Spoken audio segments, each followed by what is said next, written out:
là tur zong a kong dang ka zo ve pon he thin lung hian a hlat ngam si lo che lal pa a to ma chuan nam chau lo hi zo ki quan tu tu han le en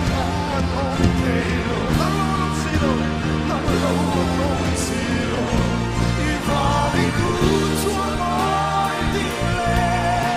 i til sia lo wi te i ro wi sia ni ti mai hian an quang chi na ke ero zong la pa eng ma lo mai ma i la na mel ka fa te la pa ka fa lo e i va di ku chuan mai ti le i til sia lo wi te i ro wi sia ni ti mai hian an quang chi na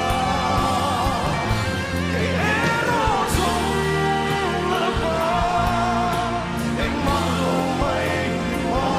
i la na mel ka fa te la pa ka fa lo na mel kan fa te la pa kan fa lo Hallelujah, amen. Lalpa roki pero se.